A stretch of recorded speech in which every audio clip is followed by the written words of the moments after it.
নমস্কাৰ। যোৱাকালি ডি ফালৰ পৰা এখন নটিচ প্ৰকাশ পাইছিলে আৰু সেই নটিচখন আমি চাইছিলোঁ যদিও ৱেবছাইটত ডিলিট কৰি দিছিলে।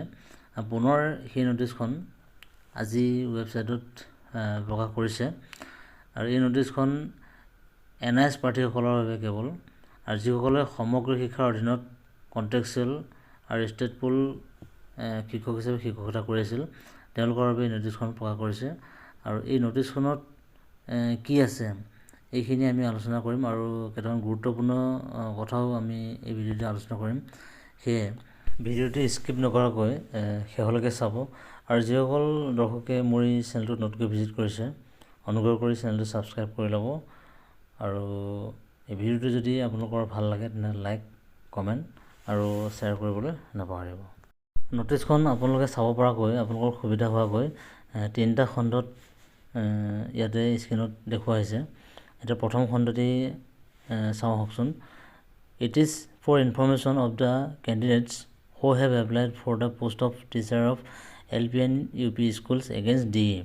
Assam Advertisement Nong E 532785/45 dated 28/10/2025 under special recruitment drive to N who have acquired 18-month DLED from National Institute of Open Schooling, that they shall keep the following documents ready for attending the physical document verification as proof on in service as on 10/8/2017, which will be notified very short.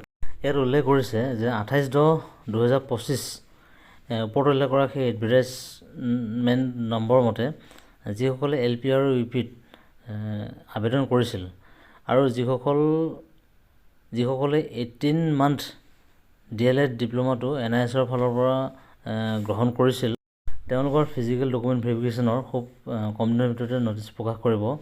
আৰু তেওঁলোক যে 10/8/2017 আগত in service teacher সেই প্ৰমাণকেইটা তেওঁলোকে কি কি কাগজ পাতি লাগিব বা কি কি ডকুমেণ্টছ লাগিব ইন ছাৰ্ভিচ প্ৰুফৰ সেইখিনি তলত উল্লেখ কৰা হৈছে। সেইখিনি ৰেডি কৰি ৰাখিবৰ কাৰণে এই নটিচৰ জৰিয়তে প্ৰকাশ কৰিছে। এতিয়া কি কি ডকুমেণ্টছ সাজু কৰি ৰাখিব দিছে চাওঁ আহকচোন। লিষ্ট অফ টেষ্টিমনিয়েলছ ডকুমেণ্টছ বিচৰা কাগজবিলাক।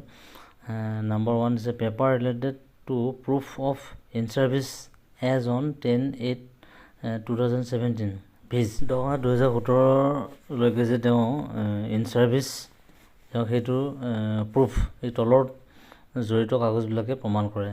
দিয়া আছে appointment letter and accepted joining report of the applicant. আবেদনকাৰীজন যিখন বিদ্যালয়ত শিক্ষকতা কৰি আছিল সেইখন বিদ্যালয়ৰ এপইণ্টমেণ্ট লেটাৰ আৰু একচেপ্টেড জইনিং ৰিপৰ্টটো লাগিব। Minutes of the school managing committee SMC of the school in respect of appointment of the applicant concerned. কি কৈছে যে এপইণ্টমেণ্ট লেটাৰখন বা তেওঁলোক যে নিযুক্তি দিছিলে তাত এখন স্কুল মেনেজিং কমিটি থাকে। সেই মেনেজিং কমিটিয়ে প্ৰস্তাৱ আকাৰে দিয়া প্ৰস্তাৱৰ প্ৰতিলিপি। Photocopy of the attendance register of the school during the service period of the applicant duly countersign by the head of the institution. সেইখিনি সময়ত তেওঁ যে শিক্ষকতা কৰি আছিল তেওঁ যিহেতুকে এটেণ্ডেঞ্চত ছিগনেচাৰ কৰিছিলে সেই এটেণ্ডেঞ্চখনৰ ফটোষ্টেট কপিটো সেই অনুষ্ঠানটোৰ হেডৰ জৰিয়তে কাউণ্টাৰচাইন কৰা হ'ব লাগিব। Certificate issued by the school authority specifying the service of the applicant in the school as on 10/8/2017 10/8/2017 যে তেওঁ শিক্ষকতা কৰি আছিল সেই অনুষ্ঠানবিলাকত বা সেই বিদ্যালয়বিলাকত এখন চাৰ্টিফিকেট বিচাৰিছে, অৰ্থাৎ কৰ্মৰতৰ প্ৰমাণপত্ৰ অৰ্থাৎ এক্সপিৰিয়েঞ্চ চাৰ্টিফিকেটখন সেই বিদ্যালয়ৰ পৰা ল'ব লাগিব।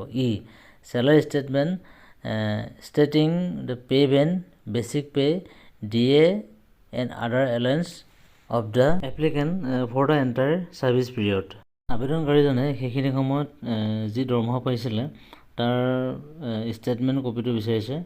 এইটো pay band basic pay DA আদাৰ এলায়েন্স এইবিলাকৰ যিটো ষ্টেটমেণ্ট কপি সেই কপিটো বিচাৰিছে। UDAS records as a proof that the applicant was in service as on 10/8/2017 UDS ৰেকৰ্ডছটো বিচাৰিছে 10/7/2017 আগত তেওঁ কৰ্মৰত হিচাপে। 2. Admission records /admission slip of DLED course through NIOS। NIOSৰ পৰা DLED কোৰ্ছটো কৰোঁতে এডমিশ্যন লোৱা হৈছিলে, এডমিশ্যনৰ এটা শ্লিপ দিছিলে বা এডমিশ্যন যিটো একনলেজমেণ্ট কপি, সেই কপি যিকোনো দুটাৰ ভিতৰত এটা বিচাৰিছে। 3. 18-month DLED certificate and marksheet through NIOS of the applicant completed before 1/4/2019। 18-মহীয়া DLED চাৰ্টিফিকেটৰ মাৰ্কশ্বিট বিচাৰিছে, তাকো 1/4/2019 সম্পূৰ্ণ হোৱা বিচাৰিছে। এইখিনি NIOSৰ প্ৰতিজন আবেদনকাৰীৰ পৰা ইন ছাৰ্ভিচ প্ৰুফ হিচাপে কাগজখিনি বিচাৰিছে। ইয়াৰ তলত আকৌ লিখিছে, this is in compliance with the judgement of the honourable supreme court of India passed on dated 10/12/2024 in review petition of 2024 in civil appeal nong 7872/2023 in the case of Biswanath and ORS/VS State of Uttarakhand and WPC 3794/2025 Rupam Roy and others VS State of Assam। ইয়াত মাননীয় supreme কোৰ্টৰ যি 10/12/2024 যি review পিটিশ্যনৰ যিটো judgement, সেই জাজমেণ্টৰ আপিল number আৰু state of উত্তৰাখণ্ডৰ আৰু লগতে ৰূপম ৰয় যিটো গুৱাহাটী হাইকোৰ্টত ছিংগল বেঞ্চৰ যিটো জাজমেণ্ট ওলাইছিল, সেইটো ইয়াত উল্লেখ কৰিছে। জাজমেণ্টকেইটাৰ ওপৰত বেছ কৰি পেলাই যে আবেদনকাৰীৰ পৰা ইন ছাৰ্ভিচ প্ৰুফটো বিচাৰিছে, তাকে প্ৰকাশ কৰিছে ইয়াত। লিখিছে, the candidate shell bring the original documents and one self-attested photocopy set of all documents for submission at the time of physical document verification। Physical documents ভেৰিফিকেশ্যনৰ সময়খিনিত প্ৰত্যেকে অৰিজিনেল কপিখিনি লগত লৈ যাব আৰু সেই অৰিজিনেল কপিৰ এটা ফটোষ্টেট কপি চেল্ফ এটেষ্টেড কৰি পেলাই লগত লৈ যাব লাগিব। এতিয়া আপোনালোকে দেখা পালে এইটো আচলতে এই কাগজখিনি 5500 যি LPP শিক্ষক নিযুক্তিৰ যি ভেৰিফিকেশ্যন হৈছিলে, সেই ভেৰিফিকেশ্যনৰ সময়খিনিত সেই একেখিনি কাগজেই বিচাৰিছিলে আৰু সেই কাগজখিনিকে এতিয়াও সেই যি কণ্টেক্সুৱেল আৰু ষ্টেট পুলৰ যি সমগ্ৰ শিক্ষাৰ অধীনত যিসকলে আবেদন কৰিছিলে, কৰি থকা শিক্ষকসকল যি আবেদন কৰিছিলে, তেওঁলোকৰ ডকুমেণ্ট ভেৰিফিকেশ্যনত এই ইন ছাৰ্ভিচ প্ৰুফ হিচাপে এই গোটেইখিনি কাগজ বিচাৰিছে। এতিয়া আগন্তুক 4500টো যে এই কাগজখিনি নিবিচাৰিব ইন ছাৰ্ভিচ প্ৰুফ হিচাপে, সেইটোতো কোনো মানে নাই। আগৰ LPP যি 5500 যি ডকুমেণ্ট ভেৰিফিকেশ্যন আৰম্ভ হৈছিল, এই 8টাকৈ ডকুমেণ্ট কিন্তু ইয়াতে নটিছত উল্লেখ আছিলে, কিন্তু ভেৰিফিকেশ্যনৰ সময়ত কিন্তু আৰু 2টা বৃদ্ধি হৈছিলে, অৰ্থাৎ 2টা বৃদ্ধি হৈ 10টাকৈ ডকুমেণ্ট তেওঁলোকে বিচাৰিছিল।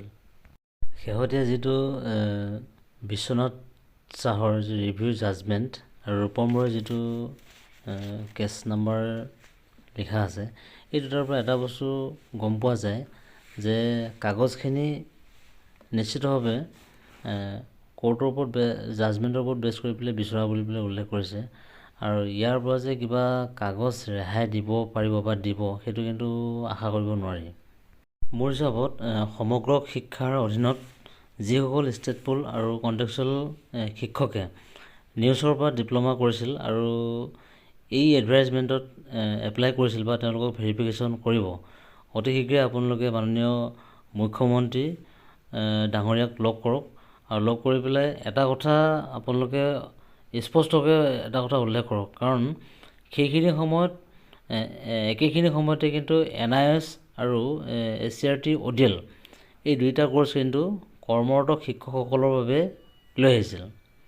যিহেতুকে কৰ্মৰত শিক্ষকসকলৰ বাবে NIOS আৰু SCRT ODL দুইটা কোৰ্ছ একেলগে আনিছিল, এখন স্কুলৰ শিক্ষকসকলে কোনোবা দুজনমানে NIOSৰ পৰা কৰিছিল আৰু কোনোবা দুজনমানে SCRT ODLৰ পৰা কৰিছিল। এতিয়া NIOSৰ পৰা কৰাখিনিৰ পৰা বৰ্তমান সময়ত ইন ছাৰ্ভিচ প্ৰুফ বিচাৰিছে, কিন্তু SCRT ODLৰ পৰা কৰাসকলৰ পৰা কোনো ধৰণৰ ইন ছাৰ্ভিচ প্ৰুফ বিচৰা হোৱা নাই। সেইটো আচলতে সাংঘাতিক ধৰণে NIOSৰ প্ৰাৰ্থীসকলক কিন্তু অন্যায় কৰা হৈছে আৰু এই কথাটো আচলতে খুব কম দিনৰ ভিতৰত মাননীয় মুখ্যমন্ত্ৰী ডাঙৰীয়া, মাননীয় শিক্ষামন্ত্ৰী ডাঙৰীয়া আৰু ডি অফিচত গৈ সঞ্চালিকা বাইদেউক লগ কৰি এই গোটেই বিষয়বস্তুখিনি অৱগত কৰিব লাগে আৰু ACRT ODL-ৰ কথাটো ফ'কাছত আনিব লাগে। কাৰণ ACRT ODL কৰ্চটোত যিটো কেলেংকাৰী হৈছিল সেই কেলেংকাৰীৰ কথা আমি সকলোৱে জানো। ইমানখিনি কেলেংকাৰী হোৱাৰ পাছতো সেই ACRT ODL-ৰ পৰা কৰাসকল কিন্তু সুৰক্ষিত। NIS-ৰ পৰা কৰাসকল কিন্তু বৰ্তমান সময়ত আজি মূৰত পানী দিব লগা অৱস্থা হৈছে। কৰাৰ পাছত যদি আপোনালোকে কোনো ধৰণৰ আশা দেখা নাপায়, তেতিয়াহ'লে আপোনালোকে কি কৰিলে ভাল হ'ব সেইটো নিজে বিবেচনা কৰিলে ভাল হ'ব। ভিডিঅ'টিত এইখিনিকে ক'লোঁ। শেষত যিসকলে মোৰ এই ভিডিঅ'টি শেষলৈকে চালে সকলোকে ধন্যবাদ জনালোঁ। আৰু মোৰ এনেধৰণৰ ইনফৰ্মেটিভ ভিডিঅ'বোৰ পাবলৈ বাবে যিসকলে এতিয়া মোৰ এই চেনেলটো ছাবস্ক্ৰাইব কৰা নাই, অনুগ্ৰহ কৰি চেনেলটো ছাবস্ক্ৰাইব কৰি ল'ব। ধন্যবাদ।